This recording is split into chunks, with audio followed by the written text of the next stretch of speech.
JBL do not like to get left behind. Who does? And do you know what? 53 years ago, they had a speaker that did quite well. It was the JBL 100. And back in the day, it didn't look retro because it was modern. But they've gone back to the design of the JBL L100. Did really well. It was a bookshelf speaker. But now we've got the JBL Authentics range. They've got a 200, a 300, a 500. They've got an Authentics 100 Classic, L100 Classic, which is a copy or a modernised version of the original L100. But that's bookshelf. So we've got three like desktop type speakers. The 200, the 300, the 500. And it looks retro. This is the 300, the one that I'm reviewing. Do you know why? Because the 200 does not have a battery. The 500 does not have a battery. The 300 has a battery. Does anybody spot the deliberate error? Why would the middle one have the battery and the smaller one, obviously they go up in sizes. The 200 is 3 kilos, the 300 is 5 kilos, the 500 is nearly 8 kilos, but only the 300 for some strange reason has a battery. Just to show you the speaker, what's it all about. So this is, one nice thing about this speaker is the front grille, and they call it Quadrex. Was it Quadrex? Quadrex, the Quadrex grille. And why are they calling it that is because that's what we had 53 years ago in the original one, and now they're making the so-called retro because it's more fashionable to be retro, if indeed that's not an oxymoron in itself. But it's very easy to remove. You just pull it off to reveal the woofer, the two tweeters. But what is nice is they're very easy to get to battery compartment. So if and when you want to replace or indeed upgrade your battery, that's very easy to do. And of course we've got the downward firing. It's not a woofer, it's a passive radiator. Obviously you don't want it directly on the surface, so they have a little gap there. We've got reasonably sized protrusions for the feet. There is mathematics involved. They do use calculators for how much of a gap would you need to not interfere with the actual sound waves themselves. Bass indoors sounds louder, put it in a corner sounds louder, against the wall sounds louder. It's boundary reinforcement. In other words, you're coupling with that surface. So it's here, for instance, this would be coupling with the tabletop. What you do get is bass reinforcement. You get direct. So even though if it's not against the wall, but just the fact that it's on a hard surface or a flat surface, obviously it will change depending on the surface. So the positive is you've got bass reinforcement. Depending on how you're actually using it, you may actually feel like there's a bit more rumble going on. The downside is, as with all subwoofers, you get all different designs in subwoofers. There's no free lunch, so if you're gaining somewhere, you're losing somewhere else, and so they would say you lose on the decay. So it's taking longer for the sound to decay. It'll be a tighter, more leaner, more agile sound if it wasn't firing directly down. It wasn't that close to a border, a boundary, where you get boundary reinforcement. So yes, in theory, this is giving you thicker, louder bass, but it would tend to be more woolly, less tight, less accurate in the real world. What we do get is they think it's really nice. A lot of people think it's really nice. It lights up around it, but it doesn't tell me. We get on the Marshall speakers, it actually tells me where I am. So I'd have to look quite closely at the light and then work out. So I'm at 100%. Well, that was the, what's that? That's the treble. So that's the treble, that's the bass, that's the volume, and also it's the play pause. And you're supposed to know where you are by how it lights up. So at maximum it will stay lit all the time, and as I come down, but it's not that easy to pick out exactly where you are, and obviously you can't find out where you are if you're off, but it will show in the app. We'll get onto that in a minute, or where you are. So basically this is the retro speaker, and it's not cheap. None of these are cheap, and that's that. With all these reviews, remember, it comes down to price at the end of the day, and we've got to judge it against its peers. This is coming in at 380 quid in UK, $450 in the US. This is not a cheap speaker. We got a one woofer, two tweet. I know a lot of people will say that's stereo. In my world, it's not stereo because too much of the frequencies are on the one driver down there. So, and the other big deal is these are all Wi-Fi enabled speakers. So we already did the JBL Boombox 3 Wi-Fi edition. I like deep bass. I did note that, yes, it does tend to sound better on, it is better on Wi-Fi.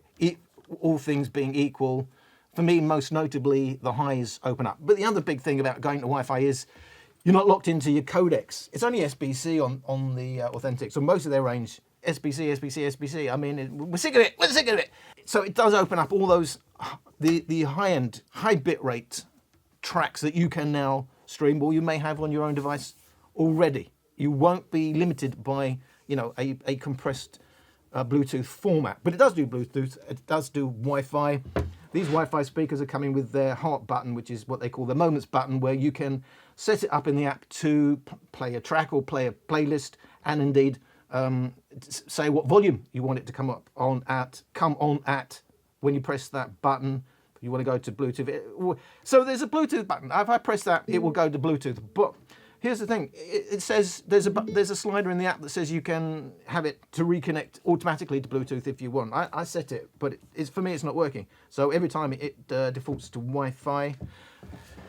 So all the Authentics range have the Wi-Fi. They've also got, I think it looks like the mics are here. So you can't use this to make phone calls, even though we know it has a mic, because it supports both Alexa and Google Home. So you can have both of those assistants working actively at the same time. There's a slider on the back to turn it on and off. If I turn that off, the light comes on. I mean, personally, I'd rather have, I mean, they want you to leave it on, obviously, but if I turn it on, there's nothing there at all. So personally, I would have liked the light the other way around to remind me it's on, but I don't want it there to tell me it's off, like I've done something, it's gone red, like I've done something naughty. Now, I don't think those affect the auto calibration that we're getting now on more and more speakers. But now we've got it on the Go Plus Play 3, we've got it on the JBL Boombox Wi-Fi, we've got it on the Authentics range. It appears to be the 4 mics here. It will calibrate to your room. I mean, JBL say, I thought I might damage it for a minute. The JBL say it's quite subtle. When I tried to test it on the Onyx 8, I didn't really notice much, if anything, at all. Other people note a lot. The problem is you go from room to room, it's going to sound different anyway, because obviously you're now listening to your particular room response. So it's not that easy to simply pick it up and walk to another room and say, oh, I can hear it's changed. So for me, it tends to be subtle. I haven't noted a big deal. And I'm wondering whether turning those mics off turns off the auto calibration. But the time involved in trying to see the little bit of difference that would make, to me, is not worth it. On the back. Oh, on the back. So it's a mains lead for the charging. We do have an auxiliary in. Got a USB-C port. Well, that's brilliant now. What can you do with it? Well, you can't use it as a power bank.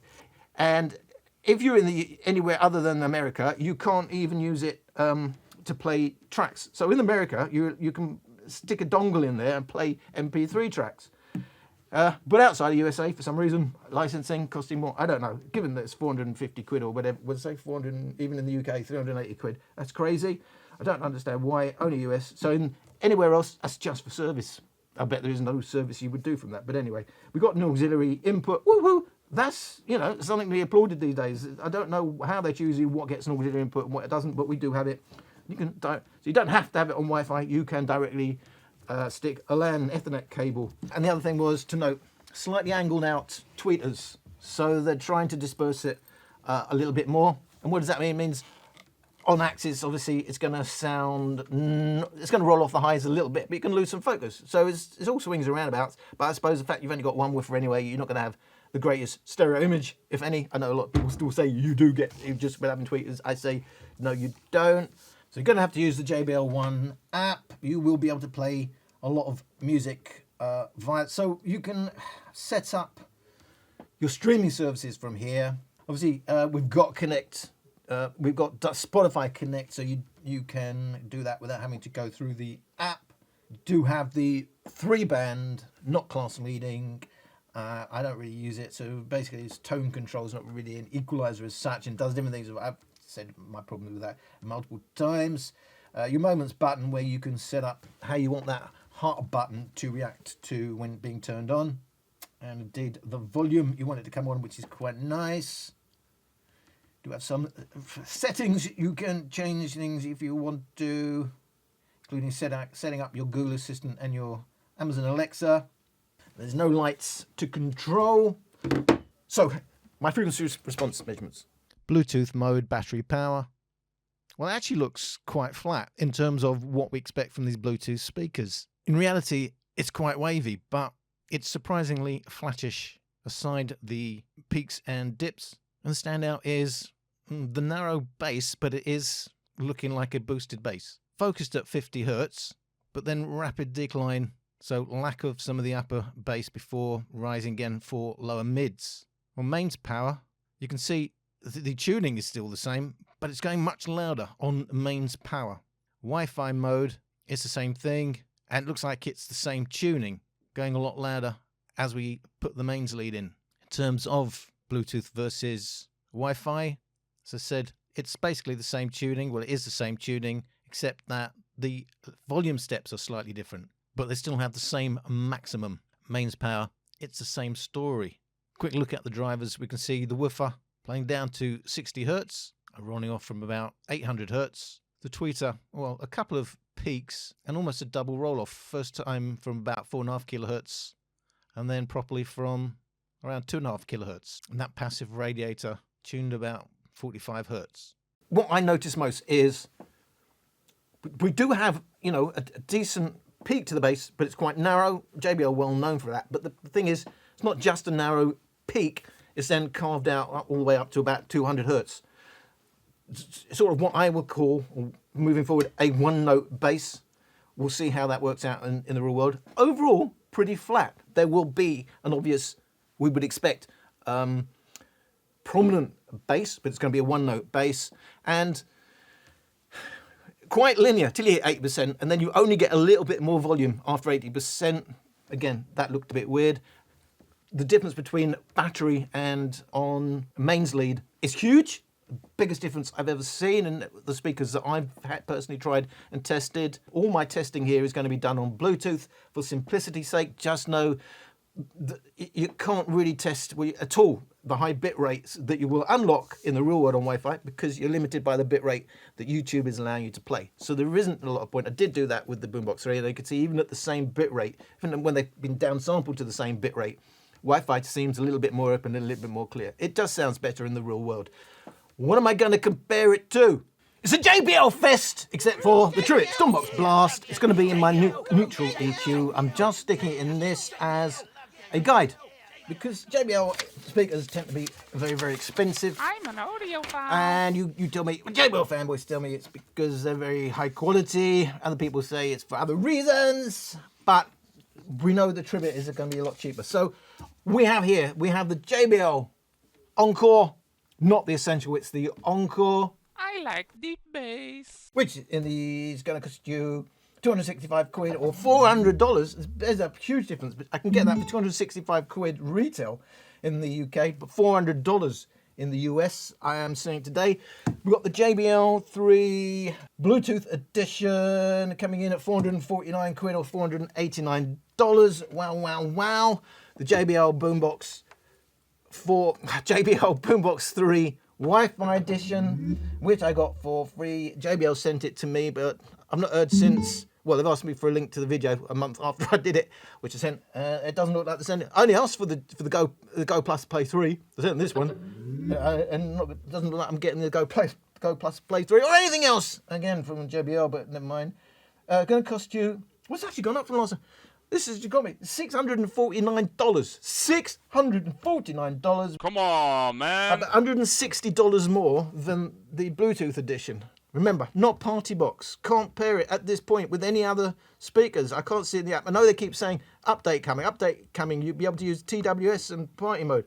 But other than obviously going other routes, dual audio and stuff, or setting up groups and stuff in your Amazon or Google, no way to pair it. Certainly not in stereo, not natively, and not via JBL in any way. $649. Does it sound better? Yeah, I think it does. But $649 or £529. It ain't cheap. Kick. The Authentics $379 or $449. But the Stormbox Blast, well, you keep getting these deals. I think I've seen it for like 120 quid. But today, when I checked, 180 quid, $199, which makes it by far the cheapest on the table. So it's in my neutral EQ because the X bass and even the music mode a little bit muffled, I don't think shows you what it can do. Just remember, it's all about price, and that's why I'm putting it in here as a reference for, you know, less than half the price that some of the other speakers. What you can do with the Tribit Stormbox Blast is using my neutral-ish. It has issues like everyone else, but what I call my neutral-ish. It's not completely neutral, neutral-ish EQ. Here's the problem. This doesn't go loud. This doesn't go loud at all. I'm testing here on battery. So there's no point doing a low volume test because these would be on like 0%. It needs to get louder. So at 60%, you'll already see the others are around 45, 50%. That's 65%. The same volume as around 50%. And just remember, 65%, but by the time you hit 8%, it hardly goes any louder anyway. So versus, the Boombox 3 Wi-Fi. Sometimes I wait for the sunrise, and it feels like you're next to me. I know you're not, but it's alright. I'm fighting, confiding the sea. Your wisdom in my mind, memories of us when you used to find me so dangerous.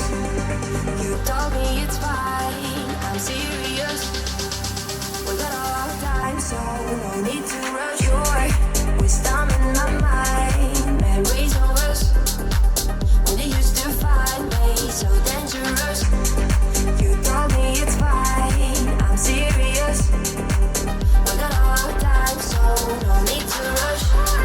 Wisdom in my mind, memories of us when you used to find me so dangerous. You told me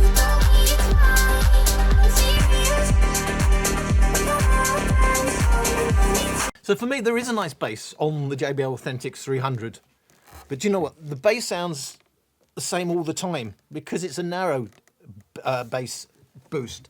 Although it's quite deep, it's not as deep as we hear from the JBL Boombox 3 Wi-Fi. And this is going to be my issue here. I mean, it sounds pretty nice, but it's the price. You know, it can sound pretty nice, but if I say, will you pay me £10,000 for it? You're going to say no. If I said this was £40, you'd be going on, you know, on Reddit and saying, have you just seen the latest speaker on Alan Ross Reviews channel? It's 40 quid and it sounds almost as good as the Boombox 3. I'm not even saying it sounds almost as good, but it's not bad. It's not PartyBox tuning. This can sound quite serious, but again, with some serious limitations. For me, one serious limitation here is it sounds quite narrow. You get that with all these one woofer speakers. Other people say, oh, I can hear separation, all that. That's fine for you. I'm only giving my opinion, how I see it. That sounds quite narrow, can sound quite sharp, but it's reasonably well balanced. My biggest problem is I like a warm sound signature, and the big scoop between 50 hertz and 200 hertz is ruining it for me. Otherwise, it's not a bad listen at all. But that's a killer. And the fact that it's a downward firing passive radiator, that's quite boosted at that point where the radiator is kicking in. I like deep bass. I don't like the sound of it, so it does sound a bit wobbly, a bit woofy. It sounds great when you first hear it, but for me, then becomes a bit tiring because even different tracks, it's kind of having the same sound signature because it's boosted in the same place.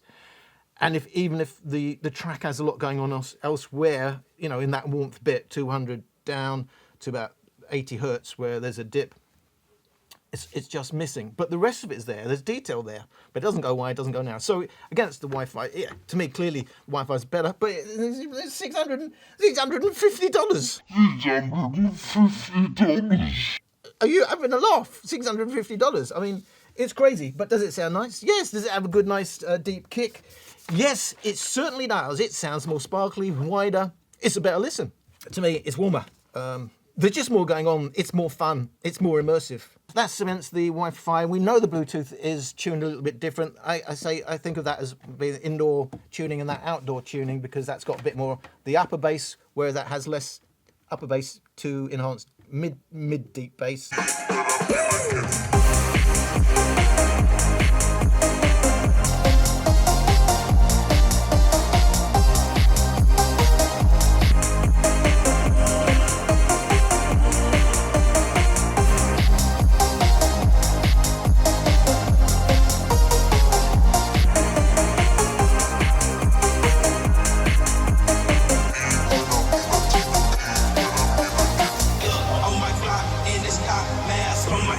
Let's take to give me some. I'ma catch a murder case. On my block, in this car, mask on my face. Let's take to give me some. I'ma catch a murder case. Dirty on the clock when I get guap. Whipping on the scene when I get click. Wheel on the beat, on me, that's it. On me, to take the key. When I'm in, I take the key. When I'm in, I get dirty on the clock when I get guap. Whipping on the scene when I get click. Wheel on the beat, on me, that's it. On me, to take the key. When I'm in, I take the key. So in some ways similar to the Wi-Fi, look, it sounds, there's more substance to it, it's wider, it's more sparkly, it's more tuneful, but in a different way than the Wi-Fi. It doesn't quite have the deeper part of the bass, well, let's say deep mid bass. And it's wider. I mean, this just, when you hear it against these speakers, it just sounds narrow and a bit closed in and a bit compressed. In the real world, it isn't really. I mean, I can pick that up and have a decent listen if I forget the price. And I did have to pay for this. If I think of what else would I pick up, I mean, I'd probably, indoors pick up this before I pick up the Boombox 3s, to be fair, and listen to it on Wi-Fi where it sounds a bit better. But in a direct comparison, it doesn't come off well. If you're looking for a boombox, it isn't really a boombox. It does have a big bass. It's just not a boombox. It's a one-note bass that can sound off, with that passive radio. It's going to depend a lot on what surface you've got. Stick it on somewhere soft. Won't be any bass reinforcement at all. But where I would play it, if I was playing on a desk or something like this, it just sounds off. It just sounds a bit woolly. You can hear the difference if you pick it up and have clear space between that and the surface. You can hear the difference that reinforcement is making in it, and it's not all positive. But if you just want a thick bass, it's certainly got that. It's not awful. It's just very pricey. And look what else JBL are giving us. There are issues. So what about against? Boom! The JBL Encore, not the Essential. The JBL Encore. Watch me go, lose control. Is this real? All I feel, break the signs. Every time, let's be real, be real, be real. I do what I want. I do what I want. I do what I want.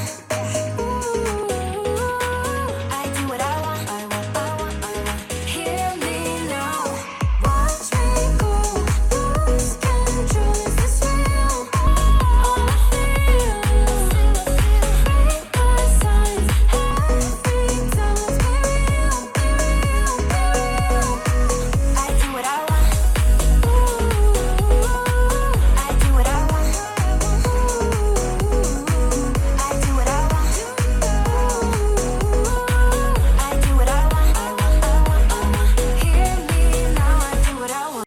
What we'll say is you can hear the issues with one woofer speaker. So they both have the same setup. The tweeters are bigger on the Encore, but I think they're both 133mm woofers. So they've got the same size woofers. Both sound quite narrow. Big speaker, but sounds narrow against dual woofers. Let me say, the Authentics, I like the way it handles vocals. It puts it front and center. Really, really nice. But it's narrow. You just want it to open up. And it doesn't do stereo, so you can't even think about two, even if you had really big, deep pockets and you wanted to have two in stereo. Get your second woofer, it probably work really well, but you can't. I don't know if there's an update coming. They said that with the Wi-Fi and there's still nothing. But this has got the rumble. That's got the rumble in the jungle. Let's get ready to rumble! And that's got the one note bass. I certainly prefer the bass on that, but then it's more PartyBox-like, and it says it's a PartyBox, and that doesn't say it's a PartyBox, and that's a clue. That's to me more sophisticated, and that's more party-like, but still very enjoyable. Still does do deep bass, deeper, with a rumble. At the point where you get the rumble, you don't quite get the rumble out of that. It's just where you start getting the rumble, but it doesn't actually go any deeper. It's that one note, 50 hertz.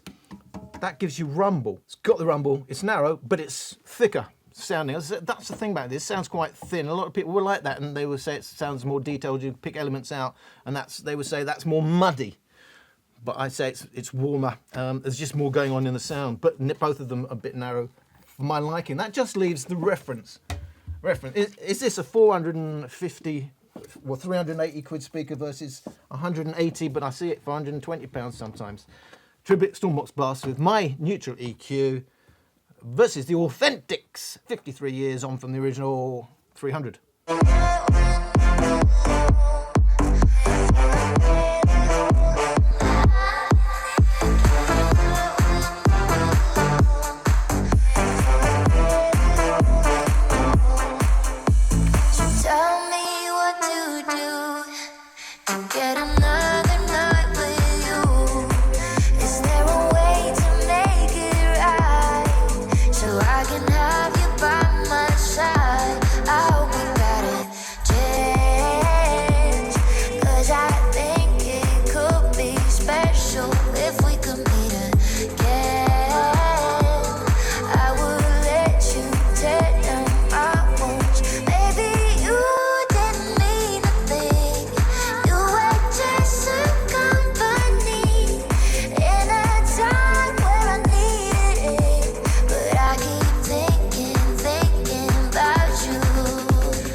Not a million miles. The difference is in the bass where you got more upper bass kick.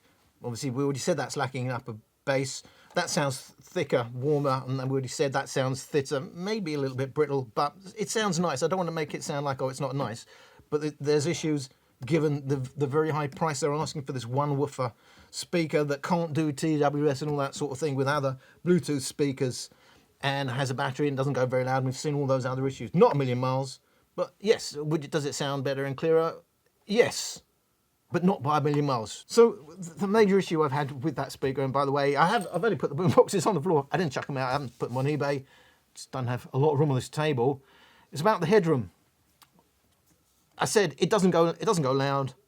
I mean, it goes relatively loud. On battery, you can feel a reason. I can get just enough volume that I need, but I'm about 80, 90, even 100% on battery. And then it goes a lot louder on mains. So it's just about enough, but it's not certainly not a boombox. It's not something you really want to go portable with.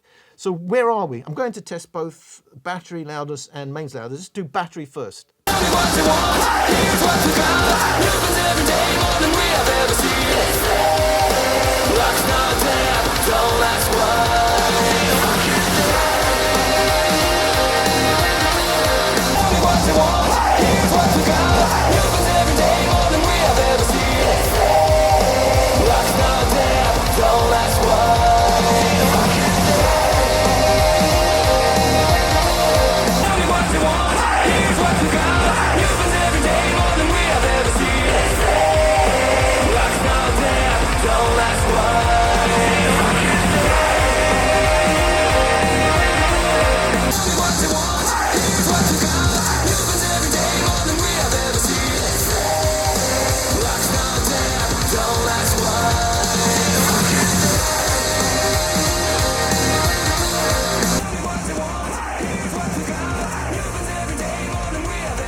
Battery power. It's not hard to see the green line way below all the others. It doesn't go loud on battery. It's actually 9.5 decibels behind the Boombox 3 Wi-Fi edition for overall volume. That is absolutely huge, but it's still behind the Stormbox Blast, this time by about 7.5 decibels. Again, it's huge, the difference. It is the Boombox 3 Wi-Fi overall that is the loudest, but it's pretty close between the Boombox 3 and Wi-Fi edition and the Bluetooth edition, depending on where your ears are sensitive, because the Boombox 3 Bluetooth edition has the big 700 hertz peak, whereas the Wi-Fi edition peaks are 2.5 kilohertz and then around 3.5 kilohertz. So at different places, depending on your ears, one may be perceived louder than the other. It's only about a decibel behind the PartyBox Encore. That's in its deep bass mode. There are two other modes you could have put it in. And the Blast behind all those other speakers in its custom mode, my neutral mode. So I'm comparing it to a lot of bigger speakers, but at any rate, 100 decibels peak, that's enough for a small room. But that's not loud compared to, where we are, Stormbox Blast, 5.6 LUFS is 7.5 decibels. I mean, just remember, you double the power, you get another 3 decibels. So we're talking 7.5 decibels. Remember, it's logarithmic, it's not linear, the decibel scale. The difference is, well, you should have heard it, obviously. The difference is huge. Never had a speaker. In fact, well, we're going to do the mains in a minute. But just know, even against the Blast, on paper, it's rated, what's it, 100 watts. You know, but that's all on mains. It's only got the one woofer. That's, you know, in terms of, obviously, surface area counts as well for volume for the same input. Only got the one woofer, but then so is the Encore. Only got one woofer, and it's the same size. And what's the difference with the Encore? Even that hasn't got a good battery either. And that's 14.7 is 8.5 decibels behind the PartyBox Encore with the same woofer. You explain that one to me. I mean, you could make, I mean, don't forget, it's the only one in the Authentics range with the battery. Ooh. Why are they doing that? So why are they limiting the volume? They're clearly limiting the volume. Is it because you can get the PartyBox that has deeper bass, same woofer? Yeah, it's heavier, it's a bigger and chunkier, but what's that all about? So yeah, you've got the idea. It's the Boombox 3 is going the loudest. Holding its own is the Stormbox Blast, and not, you know, and again, not far behind the Boomboxes is the PartyBox Encore. Remember, that's only in, I've got this in deep bass mode. It's the mode most people listen to it in. That's in neutral EQ because I want to give it as a reference. And the Wi-Fi's in their only format. This is in default as well. So here's the interesting bit. You stick the mains lead in, what happens? No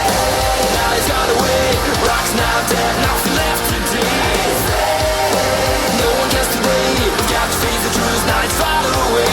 Tell me what you want, here's what you got. Now it's gone away. Rocks now dead, nothing left to do. No one gets to breathe. We got to face the truth, now it's far away. Tell me what you want, here's what you got. Now it's gone away. Rocks now dead, nothing left to do. No one gets to breathe. We got to face the truth, now it's far away. Tell me what you want, here's what you got. Now it's gone away, rocks now dead, nothing left to do. No one gets to breathe, we got to face the truth, now it's far away. Tell me what you want, here's what you got. Now it's gone away, rocks now dead, nothing left to do. No one gets to breathe, we got to face the truth, now it's far away. Tell me what you want, here's what you got. So mains power, it does change things. The Authentics 300 is still the quietest, but it's now much closer. It's nearer the Stormbox Blast now in terms of overall loudness, and it does have a bigger bass than the Stormbox Blast. That bass is still way behind the other JBL speakers, and indeed the volume is still way behind. So ultimate overall loudness, it's neck and neck between the Boombox 3 Bluetooth edition and Wi-Fi edition. Not too far behind is the Encore. Then a little bit further behind is Stormbox Blast, and still bringing up the rear is the Authentics 300, but it does hold on to its bass. So 100 watts, you stick the mains lead in, it goes a lot louder, but I go that loud, 105 decibels. I mean, that's not, you know, that's enough to annoy someone, but that's not gonna bring the walls down. 105 decibels peak, LUF's 18 point, it's still 5 decibels behind the PartyBox Encore. You know, so to me, it's sort of limiting. I mean, why 80%? And then it's like very, very linear to 80%, and then only a little bit more after that. I think they're playing around with the volume there. I think there must be artificial limiting. As I said, even taking surface area into it, it's the same. You know, I know there's bigger tweeters on the PartyBox Encore, and of course, the highs, you know, do add to the volume. You're more sensitive to the highs in terms of volume than bass. It's not a boombox. It won't go that loud. It'll go a lot louder on mains. There's going to be a huge difference on mains and on battery. And I don't really see a real reason. So a 27 watt hour battery in the Encore. It's a 17 watt hour. I mean, it's almost an afterthought, but it's still bigger than you'll get in the Onyx Studio range. And it's bigger than the battery in the Encore Essential as well. You can clearly see how they're keeping an eye on protecting sales of other speakers. Obviously, I imagine the Boombox 3 and all the Boombox range is their biggest seller. I don't know, is it, or is it the other big PartyBox? But a lot of it seems to be protecting these speakers that probably have a very high markup margin. Well, there you go.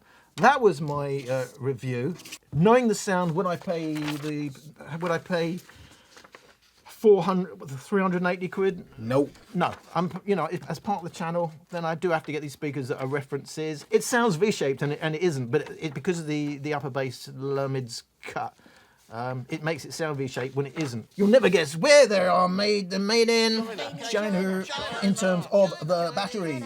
The Boombox 3 Bluetooth edition, which is that one, which has a 69.7 watt-hour battery, but it's not as big as the battery in the Stormbox Blast. Cheapest speaker on the table, has the biggest battery. Do you know why? Batteries don't cost that much. I don't know why we got all this problem getting decent batteries in these speakers when, you know, it's not a lot of money actually for them. So 71.3 watt hours is the biggest battery. It's in the Stormbox Blast, followed by the Bluetooth edition. It's slightly smaller than the Bluetooth edition. In the Wi-Fi edition, it's 69.1 hours, 69.1 watt hours, 27 watt hours for the Encore. All SBC, but you know, it's the PartyBox Encore also is the only one here that has AAC. All Bluetooth 5.3 except for the Encore, which is Bluetooth 5.1. So we'll do stereo pairing except for the Wi-Fi speakers. No, they're saying update coming, do stereo pairing and all that. But at this point, no native pairing in any form at all, as far as I can see.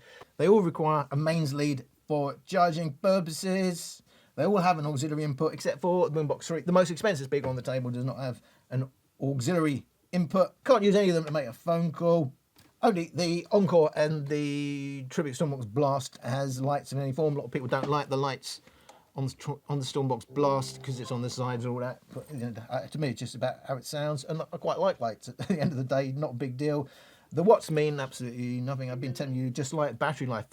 But if you want to know, 80 watts for the Boombox 3 Bluetooth, 100 watts for the JBL Encore, 90 watts for the Stormbox Blast, 80 watts for the Boombox 3, that's not plugged in by the way, and 100 watts max they say for the Authentics 300.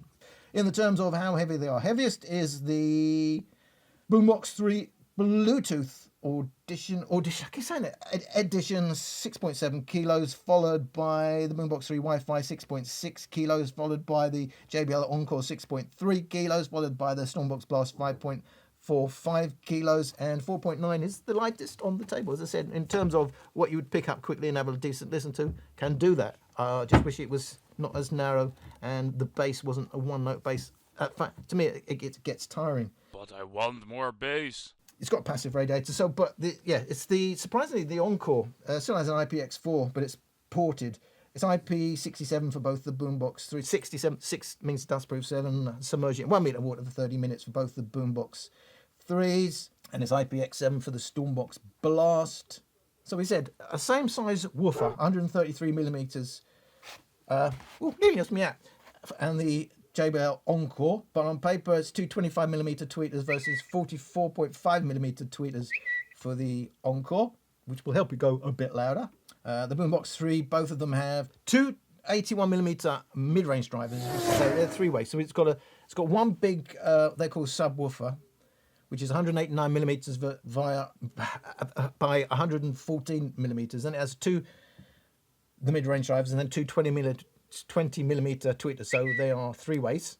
And then the Stormbox Blast has two 107mm woofers, two 25mm tweeters, two passive radiators. Was that the end? Yeah. I don't know what happened here. I couldn't do the latency test for some reason, and I haven't at this point been able to suss out why. I couldn't get any volume out of it for my, obviously I'm talking about on Bluetooth. I was getting volume out of everything except my test tracks for doing my measurements. It's very, very strange. I need to do it on another device, but at this point I couldn't do the auxiliary latency test or indeed the Bluetooth streaming test. Anyway, thank you for watching. I hope you watch again. I'm an audiophile. If you want to like and comment and all that, and subscribe and all that, and hit the notification, that's up to you. Obviously, I'd like it if you do, but it's fine. It's not here or there. I hope to see you again. Thank you for watching. What the was that?